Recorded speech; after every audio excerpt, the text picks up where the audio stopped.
Good afternoon, everybody, and welcome to our event. We appreciate you joining us today. If you are watching this recorded from our website, thank you for coming to the Bucks County Women's Advocacy Coalition website and clicking on this event and watching it play. I'm thrilled to welcome everyone to Keeping It Brief, organized by the Bucks County Women's Advocacy Coalition. This midweek, midday gathering on Zoom is a monthly opportunity to get a quick update on a current issue, followed by one of our partners or an issue specialist. And I am both the executive director and your host today, Ife Aduba. I want to just start with some quick technology notes. When you joined, your microphone was muted and your camera turned off automatically.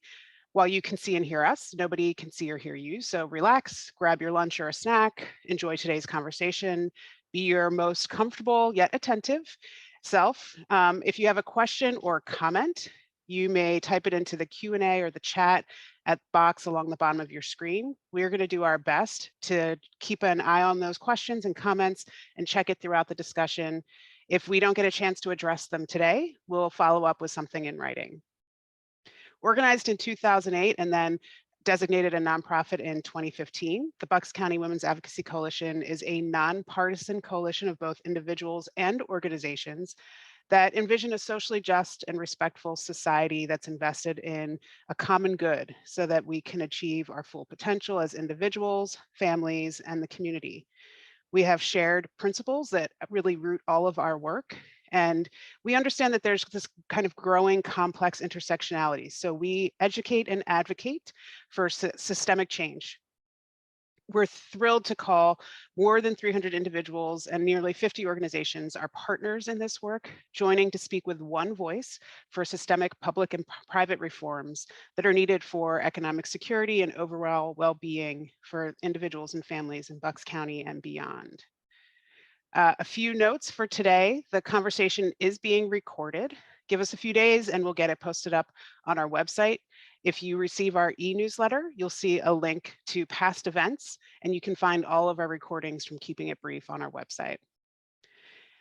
Please, if you haven't, take a few minutes to visit bcwac.org for more information about the organization, to read some past blog posts and opinion pieces that have been published statewide, track legislation, sign up to receive our emails, much more. In addition to our e-newsletter, we email about actions that need to be taken, contacting your elected officials about pending legislation and the like. So we try to make it as easy as possible for you to act in concert with our chorus of voices. This education program, like others that we deliver out throughout the year, is offered for free. And so while we operate with great efficiency, we do have some costs. If you feel so inclined, if you appreciate the program and the work of the coalition, we invite you to make a financial contribution. You can do that through our website. It's safe and secure, or you can mail a check to us. You can also find our mailing address on the website.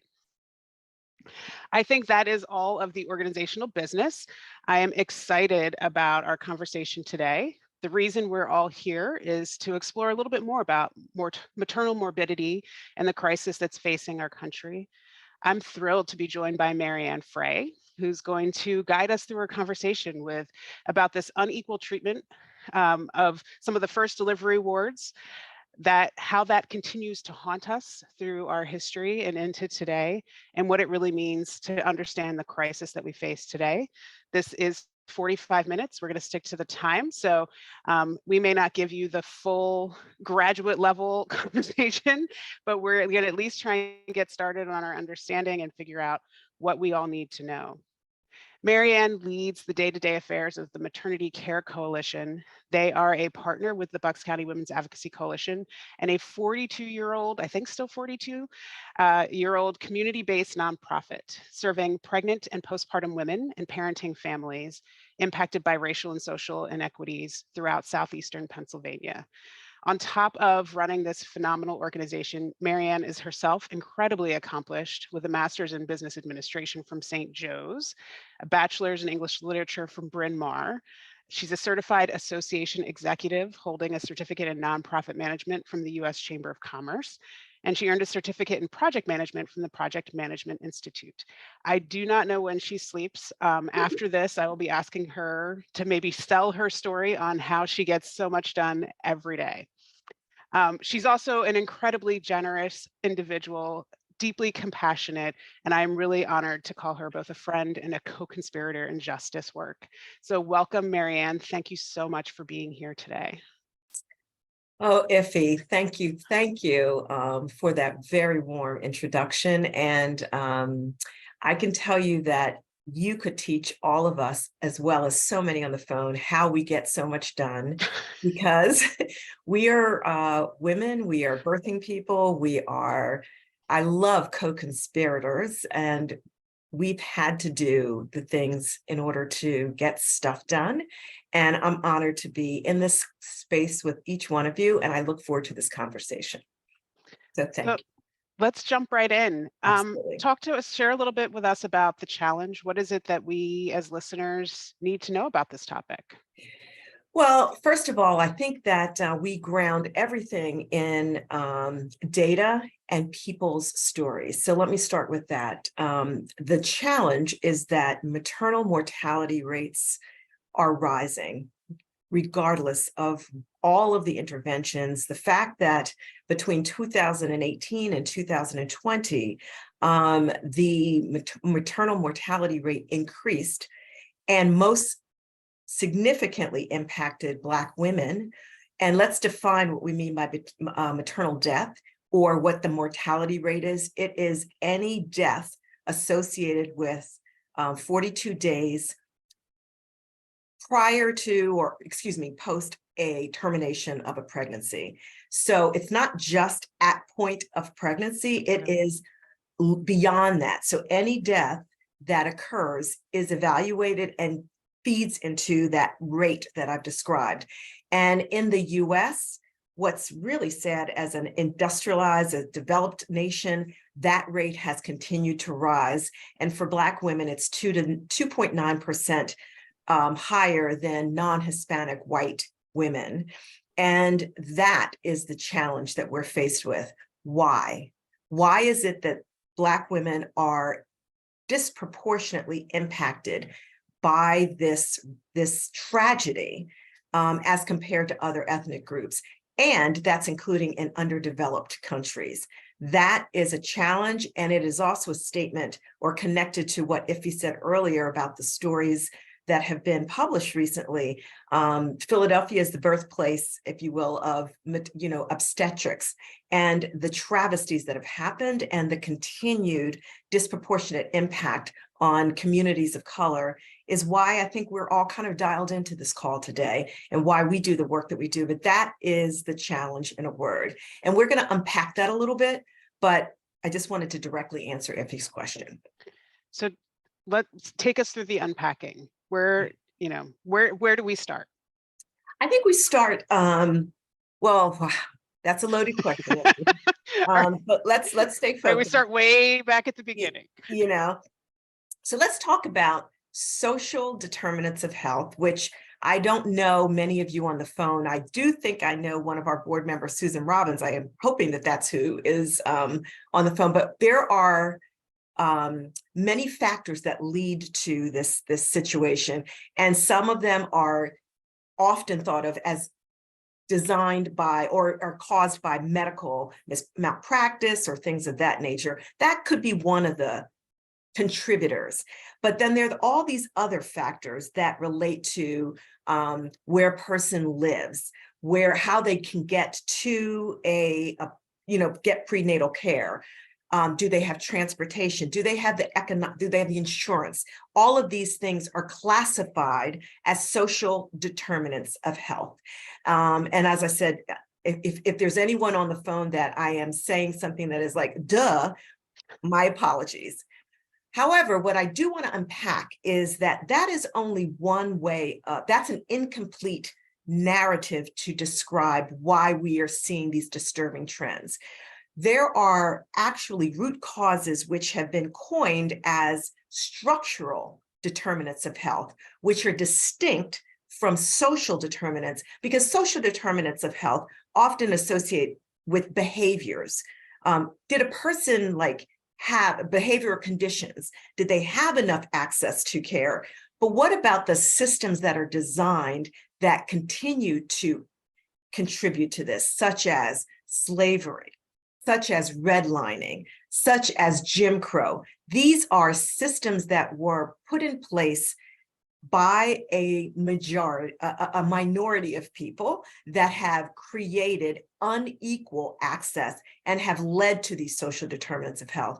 When we deal with those structural determinants honestly, and we do truly become co-conspirators and we disrupt that, that's when we'll start to see a change. Until then, we're just going to keep on dipping our feet into shallow waters and not really dealing with the core issue. I'm curious to know, in your experience, as you're sitting in these conversations much more frequently than I am, have you seen the temperature shift in terms of a willingness to talk about the structural versus the social? Have you seen that shift over time? Does it kind of ebb and flow? Because I know if I experience any conversation around the structural piece of these things, I tend to think it ebbs and flows. So there are moments where people really pay attention and then it fades again, and then maybe something happens and it pays attention. Tell me a little bit about what you see in your experience. Yeah, if you, nothing brilliant to respond to that. I think you absolutely, I'd love to have some quippy response and say, oh no, it was like in 2018 when, or whenever it was that George Floyd was murdered. But it's normal. It is actually, unfortunately, normal. It ebbs and flows. These conversations, I would say, they have become more frequent and less veiled since the murder of George Floyd, particularly. But then we could point to Emmett Till, or we could point to the beginning of the civil rights movement, or we can point to different at times where these conversations around these structural issues have bubbled up, and there's been a heightened awareness and thereby conversations about it. But maybe what we need to explore is, why do we keep on dipping? Why do we keep on going back? What are those reasons? Which I'd love. I don't claim to have the answers, but I would tell you that there's got to be some reason as to why we don't remain committed as we do when something catastrophic happens. What happens to the commitment? I mean, we could say, oh, like in January, we're all going to lose weight. We're all going to do this. We're all going to do that. And then by February, like, hey, listen, that piece of pie looks really good, or we lose our commitment to that. But there's some global, not even national reasons. I don't have all of the answers, but we have this collective amnesia when it comes to particularly some of these structural issues. And, it's got to stop. Yeah. So I know the article was in and the article around maternal mortality was just one in a series of, I think, really fascinating articles about what it means for Philadelphia to be a birthplace. I'm kind of curious, do you think it, kind of interest in these conversations increased at the publishing of that article and then has already waned, and now I'm thinking about this in terms of kind of New Year's resolutions, which makes it feel like, there's a lot of people who don't make it through dry January. So yeah. It's holding on to it as if we're taking kind of a resolution approach. It makes it seem like, oh, it doesn't last long. I'm curious to know, in kind of the work that you guys are seeing and where structural conversations show up. Do you feel like the articles and some of the dialogue around it helped to increase interest, and that it's maybe already started to fade? I'd say in some circles, yeah, for sure. And again, I wish that I could unmute everyone and kind of get different perspectives around why that happens, because I don't claim to have the answers. If we had the answers, it would stop happening. Right. So something, I've built my life, from my life perspective, my way of looking at things starts from myself. Like when Michael Jackson did that song, in the mirror, the face in the mirror, like that resonated with me as a young person. I was like, if there's going to be any change, it's got to start with me. So I respond to your question, Iffy, with why do I wane and wax when it comes to things that I know to be wrong or know to be unjust? Let's not say wrong, because that has such a loaded term. And, I look at these structural issues and they've impacted Black, white, it doesn't matter. This kind of bias is actually agnostic when it comes to race, because I have had displayed racist behaviors personally as a Black person who grew up first in an unusual setting. And if people want to hear my story, I could put a link in to my story, which I think is a little unusual. But I grew up in North Philadelphia, and then my parents back in the 60s, they were like, oh no, we got to get her out of the city. So I, at 14, was shipped to a exclusive boarding school on the main line, and totally went through this identity shock. Like, I was like, people live like this? Like, oh my God. And really had a lot of self-loathing, because I felt like I don't have the clothes that they have. I don't have the pedigree. And so what did that do to my 14-year-old self? My identity. And the reason why I'm answering your question that way is because we all have our own narratives Absolutely. that we run in our head that create this continued dynamic around how we treat ourselves and one another.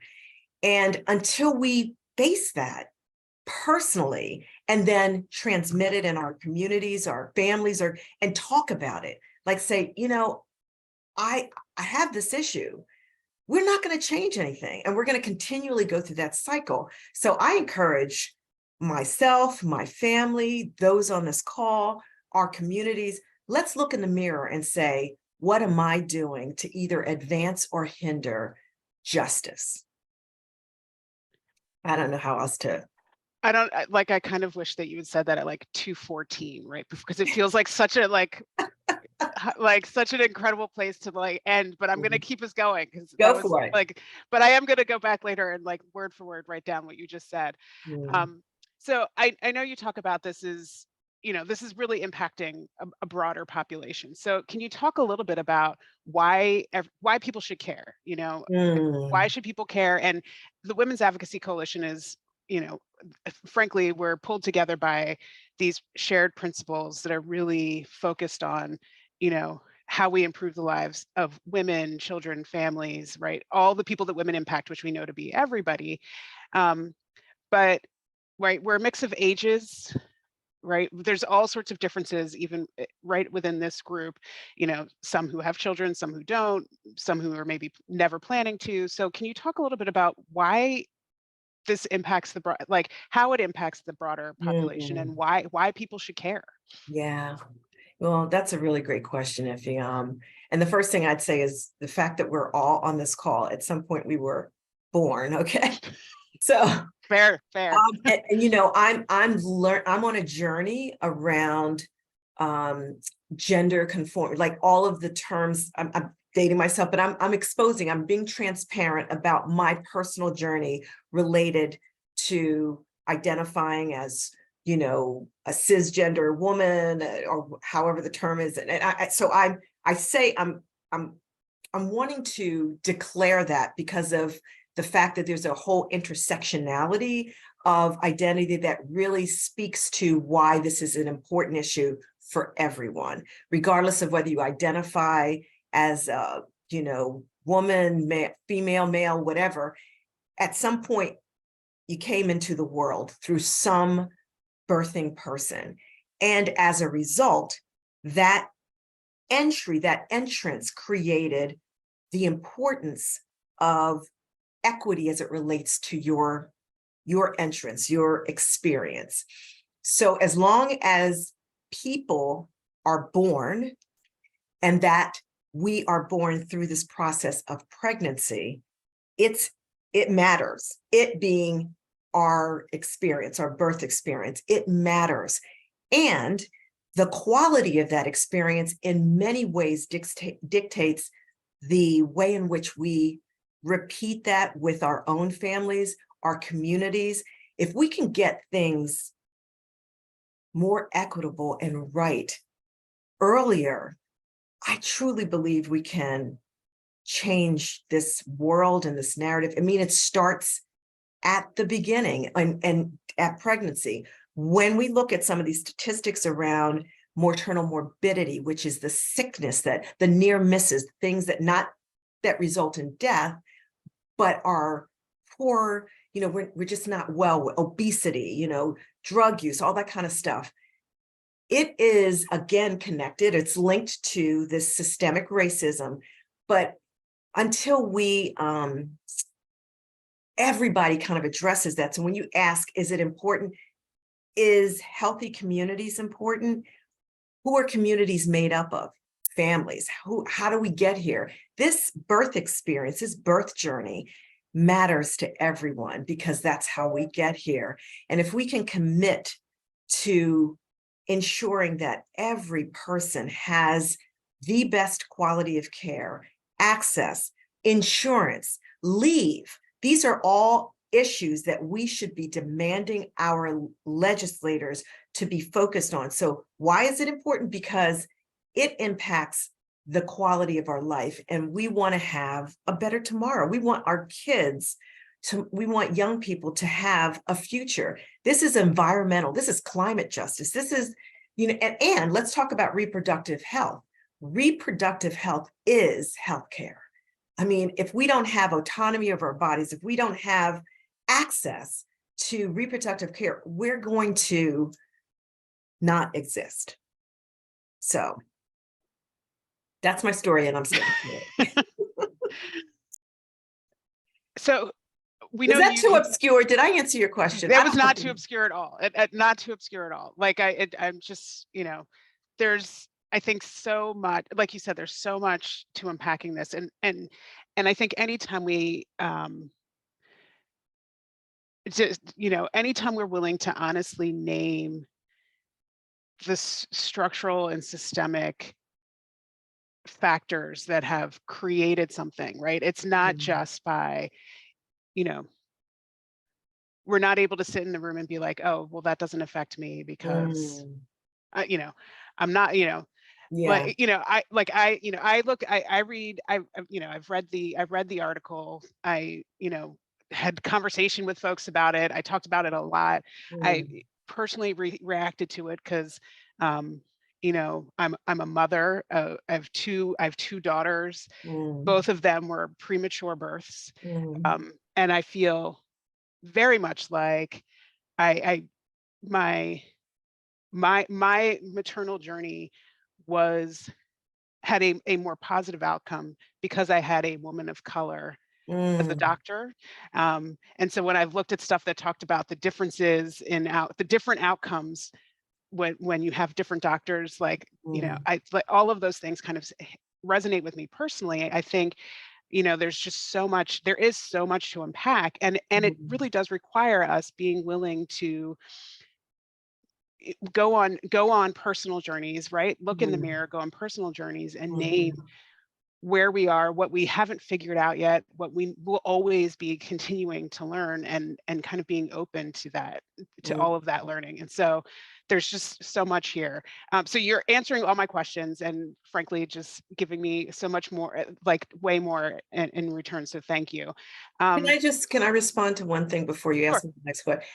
Well, first of all, I wanted to thank you for sharing that little tidbit about your birth experience.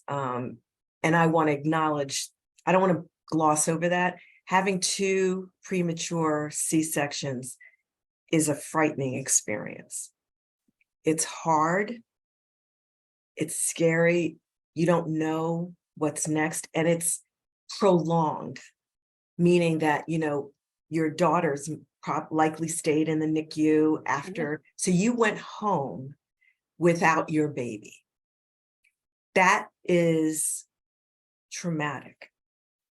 And I want to throw in a little, before I get back to, I want to acknowledge that because sometimes we gloss over things. And you think of women who are incarcerated and they're separated from their baby immediately. I mean, these are things that we need.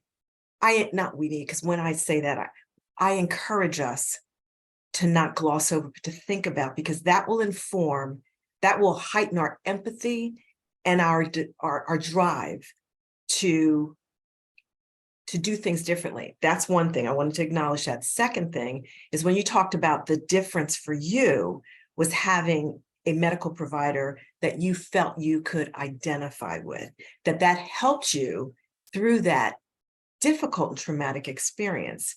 And again, I draw the corollary to what about first of all, we have a pipeline problem. We don't have enough medical practitioners of color that provide that connection that assisted you through this traumatic experience.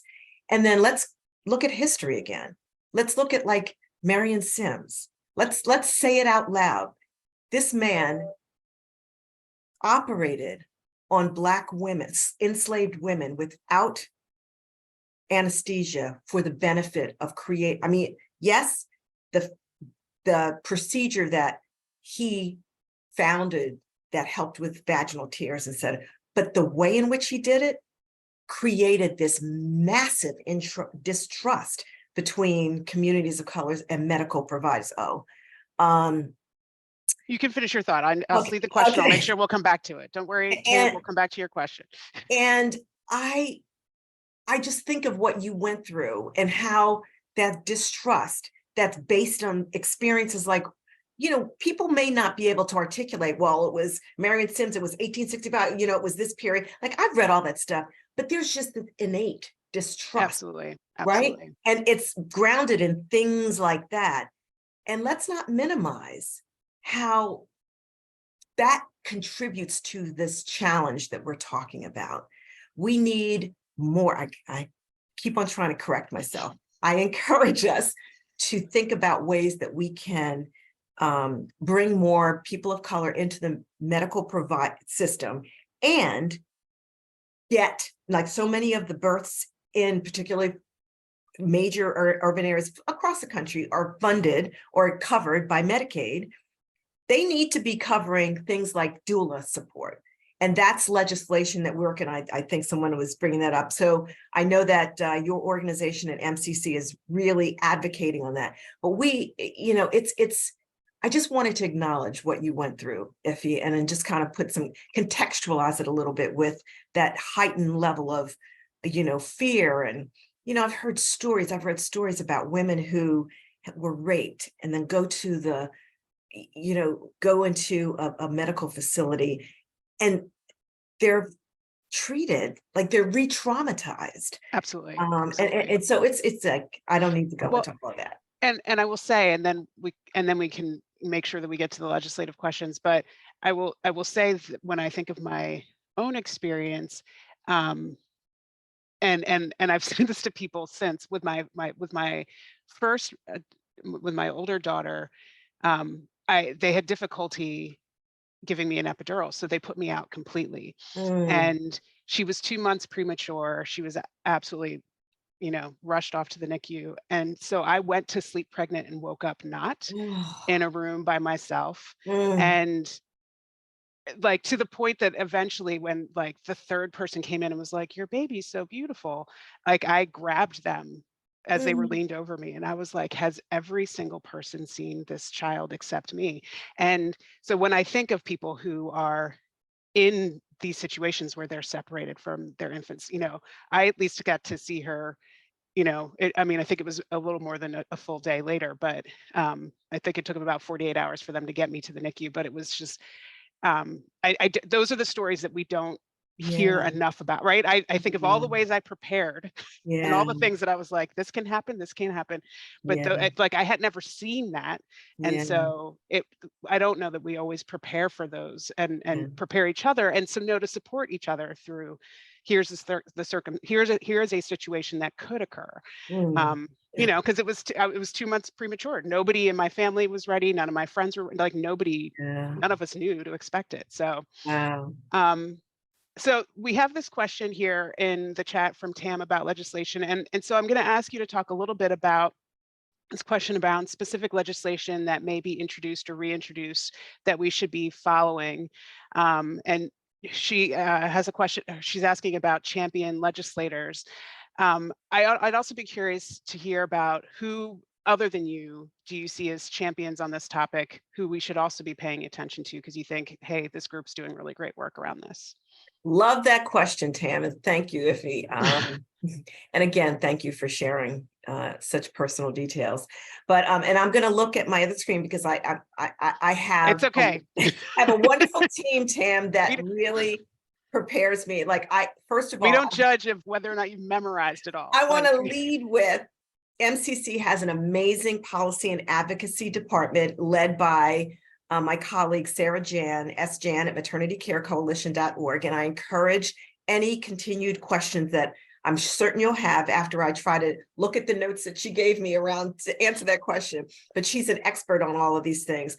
But the legislation that is pending, let's start with Philadelphia or Pennsylvania, and which Bugs Honey obviously is. There's a state amendment. So I'm looking at Medicaid reimbursing doula services, which talks directly to what Iffy was talking about. And if you don't know what a doula is, it's a comforter. It's a person who's a non-medical. They don't provide medical support, but they assist women with our birthing people with the voice that they might not have when they're in the midst of like contractions and stuff, or they give support that aids with making informed choices. So that's, and normally that has been an offering that's only been available to well-resourced people, and has recently been cascaded into communities where we're under-resourced. But anyway, but since so many births that have been impacted by the rates that we talked about before, which are often Black and Brown people, we're trying to, and we found that doula support is a proven way in which you can reduce those statistics and improve birth outcomes. That's something that we want to advocate on behalf, but it costs money, and Medicaid typically doesn't fund it. And so if the pregnancy is being, or the birth is being covered by Medicaid insurance, and that service is not available, how are people going to pay for it? MCC has a community doula program. I'm plugging for that. I mean, it's wonderful. It's called Culturally Competent. We've got community members that have been trained in our 27-week program. It's excellent. But we're usually begging to try to get funding to offer that service free to our clients. So anyway, that's an aside, but there is a state plan amendment, I'm looking at my notes, that will make doula services reimbursable by Medicaid, that will ensure equitable access to doula services, and has been proven to improve birth outcomes. But that's on its way. It's hopefully going to be finalized, but it needs support. So what can each one of us do? There's a lot of new legislators in Harrisburg. Let's make sure that they know that we want that state amendment, that state plan amendment passed, finalized, so that Medicaid can reimburse for doula services. Otherwise, people who don't have resources are not going to be able to afford that intervention. Absolutely. That's one thing. Health insurance for pregnant people, that's equitable and accessible. So it's supporting CHIP, which is the Child Health Insurance Plan for pregnant people and their infants. So that means inclusion of unborn coverage option. So that's another piece of legislation. Protecting comprehensive reproductive health access. These are things that you should be looking at. I shouldn't say, please look at whether your legislators support or don't these pieces of anything related to that. And, you know, bang on their doors. There's ways of getting to them to ensure that your voices are heard. Get your representatives, you know, get with them, and also make sure there's many organizations on this call today. Make sure that they're involved with this nonpartisan group that MCC is leading under the Thriving PA Perinatal Health Advocacy campaign. If you want to learn more about that campaign, which supports all the things that we just talked about, please contact my colleague, Sarah Jan, like I said, at SJan, at maternitycarecoalition.org, and we'll drop that into the chat. And then what's another thing that we can do? I will mention Sarah was actually maybe our first guest on Yeah. Keeping It Brief, I Mhm. think. And Don't so compare me to her. She was really good, I'm sure. so for people who are watching who maybe didn't get a chance to see that, you can find the recording on the bcwac.org past events. You can find old Keeping It Brief episodes, and there's one with Sarah where she came in and talked about Thriving PA. Yeah. And then you asked me about other advocates or ambassadors. Yes. Laura Underwood. Lauren Underwood is a legislator because she's a senator. I'm sorry that I don't have the proper, but she has a piece of legislation that's composed of a number of bills that's called the Momnibus. And we've been trying to get that passed for years now, but she is an incredible advocate for all things maternal and child health. And then there's the national NBEC, which is the National Birth Equity Collaborative, which is also a great organization to learn about how your voice can be amplified and advanced and heard around these issues. So there's a number of organizations. I'm happy to include them in a post call list so that you know how to plug in intentionally. And so does that answer, Tam, does that answer your question? I think that does get to Tam's question, Okay. and thank you for all of that information. And yes, if you or Sarah can share some of that in writing, we'll get it posted up on our website as well, so people have something to point back to. Perfect. We only have a couple minutes left, and I just want to acknowledge, and I think this goes along the lines a little bit about why everybody should care. And at the time as we were prepping for this, I've noticed over the last several months, year plus maybe, like I've heard on NPR, I've seen the headlines about hospital closures in the surrounding area. I've done some work in Delaware County, and so I've heard like it bubbles up in Delaware County. And I'm just kind of curious if there's thought being given to those closures that are happening. And I think they create a mountain of issues, what that maybe means around maternal health and why maybe the rest of us should be, and I live walking distance to a hospital. So right, I could very easily be like, I'm fine and go about my day. But what that may be, why we should care about things like that and how it ties into maternal health. Yeah. Well, why we should care is because if we are, if not in a county that doesn't have a birthing hospital anywhere nearby, maybe we have a loved one who does, and there's an emergency that occurs, they're in trouble. They are in serious trouble, especially if they have limited ways to access transportation options. So imagine going into labor and the nearest the nearest hospital is over an hour away. That's an issue. That's a major issue, one which is being battled in Delaware County since they just closed the Crozier Health Hospital, which was the hospital for many in that community. Yeah. And we have to care because in rural communities, there are limited options. And so we advocate, we have to let our administrators know, because many of these hospitals are run by for-profit organizations.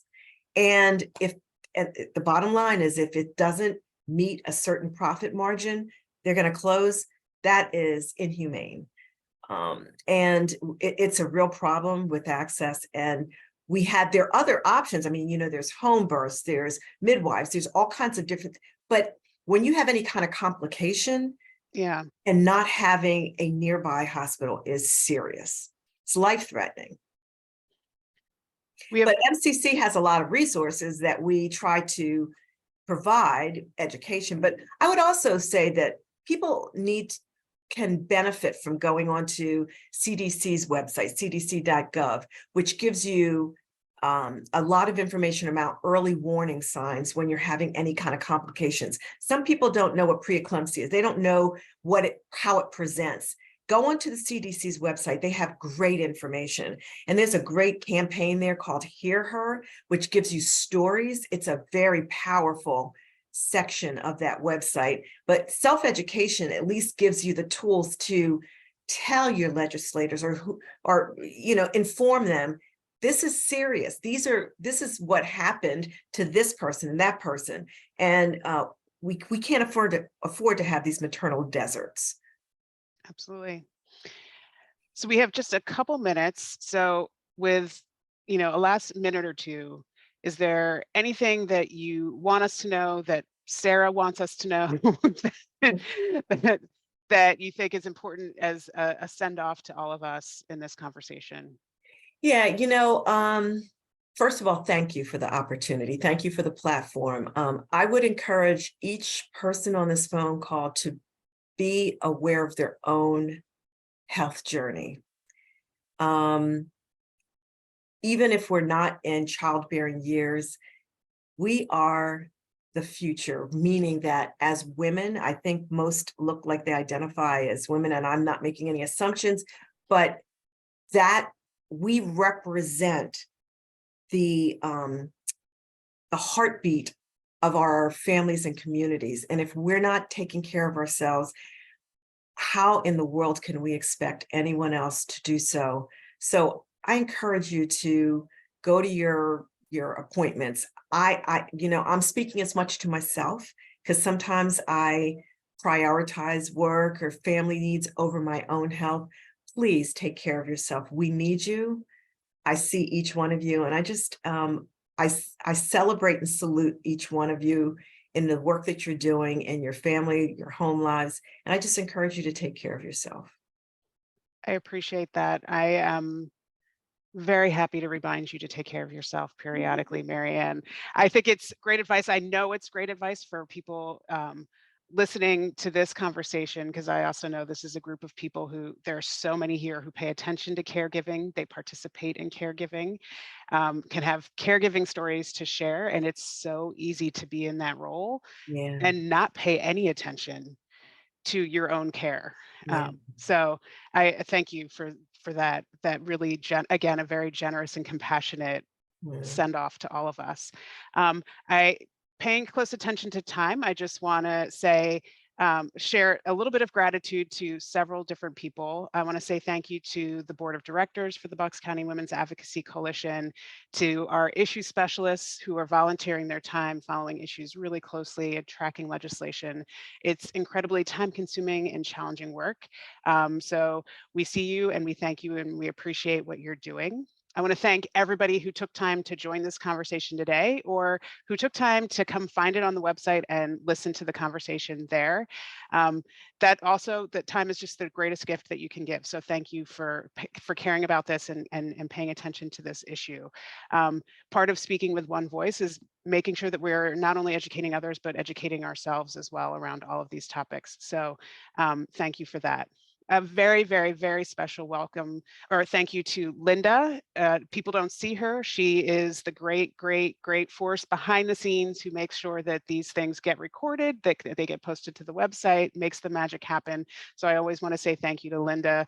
Like I said, you can find this recording on the site probably in a day or two. And then a very special thank you to Marianne again. You have gifted us time. And again, I know you're very busy. So thank you for your time, for your talent, for your personal investment in the work, that this is very clearly not just a job for you. So for your personal investment in this work and in all of us and the community around you, I think that's just incredibly generous is the word I just keep coming back to. So thank you so much for what you do each and every day and how you do it. So to everybody who's listening, save the date on your calendar. We're here on the first Wednesday of the month, so we'll be back on March 1st at 1:30, again, for one of our Keeping It Brief conversations. Until then, be safe, be well, and stay engaged in the work. Thank you, Marianne, and thank you, everyone. My pleasure. Thank you. Be well, everyone.